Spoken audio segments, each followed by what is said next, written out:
2009 ఎన్నికల్లో రాష్ట్ర వ్యాప్తంగా వైఎస్ రాజశేఖర రెడ్డి హవా కొనసాగింది. అయితే తంబళ్లపల్లెలో మాత్రము మీకు అనుకూలంగా ఫలితాలు వచ్చాయి. అంటే ఆ రోజు అంటే అది మీ వర్గం యొక్క ఫలితం అంటారా, లేక ఆ కాన్స్టిట్యూషన్లో ఉన్న ప్రభావం అంటారా? అంటే ఆ రోజు చాలా కమిట్మెంట్గా పనిచేశారండి క్యాడర్ నా కోసం.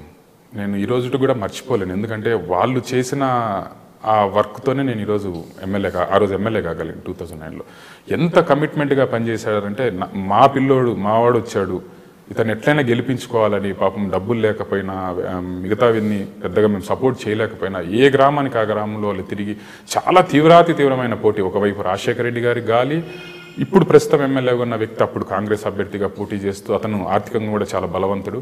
ఆయన ఒకవైపు, రాజశేఖర రెడ్డి గారి గాలి ఒకవైపు, ప్లస్ మేము దాదాపు 10 years గ్యాప్ తీసుకొని, అంటే 10 సంవత్సరాలు ఏది అధికారం లేకుండా ఉన్నప్పటికీ కూడా ఆ రోజున్న కార్యకర్తలు, నాయకులు చాలా కష్టపడి నన్ను ఆ రోజు గెలిపించడం జరిగిందండి. అంటే మొత్తం కూడా ఆ రోజు మీరు గెలిచిన తర్వాత, అంటే మీరే అంటున్నారు ఇప్పుడు మీ క్యాడర్ అంతా కూడా బాగా పనిచేస్తుంది. అంటే కొంత మీకున్న వర్గం కూడా, మీ నాన్నకాలం నాటి నాయకులంతా కూడా ఈరోజు మీ వెంట ఉన్నారు.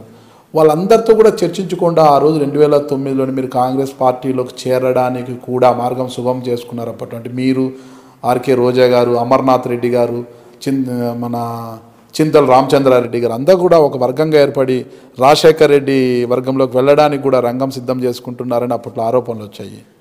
లేదండి, అంటే రాజశేఖర రెడ్డి గారు బతికున్నప్పుడు, ఆయన బతికున్న ఒక 3 నెలల కాలంలోనే ఆపరేషన్ ఆకర్షణ ఒక కార్యక్రమము పెట్టారండి. ఆ రోజు మేము నేనైతే వ్యక్తిగతంగా చాలా తీవ్రంగా వ్యతిరేకించాను. మీరు మీడియాలో కూడా చూస్తే రాజశేఖర రెడ్డి గారికి వ్యతిరేకంగా ఆ స్థాయిలో ఒక యంగ్ ఎమ్మెల్యేగా నేను బయటకు వచ్చి గెలిచి వచ్చి అంత స్థాయిలో ఆయన్ను గట్టిగా మాట్లాడిన దాఖలాలు ఆ రోజుల్లో భయపడేవాళ్ళు రాజశేఖర రెడ్డి గారికి ఆ టైంలో. ఎందుకంటే అప్పట్లోనే మా రామారావు గారి మీద ఒక కేసు, ఎమ్మెల్యే గారి మీద, ఇలాంటి కార్యక్రమాలని రాజశేఖర రెడ్డి గారిని ఎందుకో తెలియదు చాలా తీవ్రంగా వ్యతిరేకించేవాను. ఆపరేషన్ ఆకర్షక్ కానీ ఇంకో దానికి కానీ ఏ దానికి ఆ రోజు నేను దాంట్లో అసలు నేను లేను, నన్ను టచ్ చేసిన వాళ్ళు లేరు, నన్ను ముట్టుకున్న వాళ్ళు లేరు. కానీ 2012లో ఈ సమైక్యాంధ్ర అనే ఈ ఉద్యమం అనేది వచ్చినప్పుడు దాంట్లో కొద్దిగా నేను ఎమోషనల్గా ఫీల్ అయ్యి పార్టీ నుంచి బయటకు రావడం జరిగింది తప్ప ఇదేదో మేము అందరం అనుకొని చేసిందని. రోజా గారు అప్పటికే చేరిపోయారు. అమర్నాథ్ రెడ్డి గారు జనరల్గా ఏమనుకుంటారంటే అమర్నాథ్ రెడ్డి గారు ఈయన మాట్లాడుకొని ఏదో వెళ్ళారనేది కూడా ఒక వాదన ఉంది. కానీ అసలు ఆయన నిర్ణయం ఆయనది, నా నిర్ణయం నాది తప్ప ఇదేదో కలిసికట్టుగా కూర్చొని మాట్లాడింది. కాకపోతే ఏంటంటే మీరు అన్నట్టు ఎవరైతే నా కోసం గట్టిగా కష్టపడ్డారు 2009లో, వాళ్ళని నేను పూర్తిగా కాన్ఫిడెన్స్లోకి తీసుకోలేదేమో అని ఇప్పుడు అనిపిస్తుంది నాకు. ఆ రోజు నేను చేసిందే కరెక్ట్ అనిపించింది. అంటే ఎమోషనల్గా మొండిగా ముందుకెళ్ళాను. బట్ ఇంకా మీరు అన్నట్టు అందరినీ కాన్ఫిడెన్స్లోకి తీసుకొని డెఫినెట్గా అదైతే కాన్ఫిడెన్స్లోకి తీసుకోలేదు. ఎందుకంటే ఎన్నికలు అయిపోయిన తర్వాత తెలిసింది నా వెంట చాలామంది రాలేదు అనే అంశం. సో వాళ్ళందరినీ కాన్ఫిడెన్స్లోకి తీసుకొని కనుక ముందుకెళ్ళింటే డెఫినెట్గా ఇప్పుడు కూడా గెలిచేవాడిని. మన కూడా 2012 సమైక్యాంధ్ర ఉద్యమంలో భాగంగా మీరు పార్టీని టీడీపీని వీడి అని అంటున్నారు. అంటే అది ఎంతవరకు కరెక్ట్ అంటారు? టీడీపీ మీ కుటుంబానికి చాలా గుర్తింపునిచ్చింది అని మీరే చెప్పారు. అయితే 2012లో సమైక్యాంధ్ర ఉద్యమం అప్పుడు ఉండింది, రాష్ట్రంలో ఉండింది కాంగ్రెస్ ప్రభుత్వం, కేంద్రంలో ఉంది యూపీఏ ప్రభుత్వము.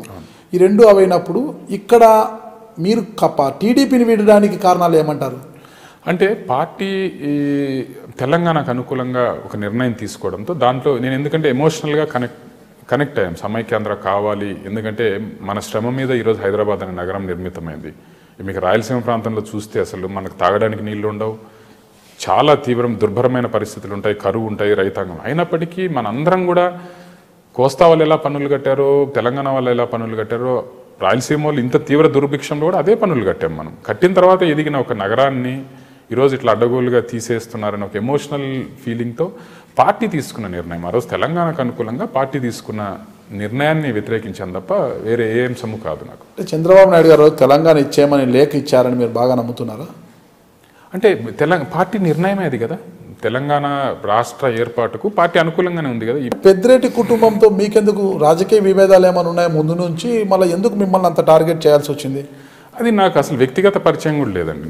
నాకు ఎవరితో, నేను ఇందాక చెప్పినట్టు మేము కేవలం ఒక పల్లెటూరు కేంద్రంగా నియోజకవర్గ పరిధిలో రాజకీయాలు చేసే వ్యక్తులం తప్ప పక్క నియోజకవర్గానికి కూడా మేము పోయే వాళ్ళం కాదు. అట్లనే ఒకరి కింద మేము పనిచేసే పరిస్థితి కూడా ఉండదు. సో ఇలాంటి సందర్భంలో మరి ఎందుకు టార్గెట్ చేసుకున్నారనేది నాకైతే తెలియదు.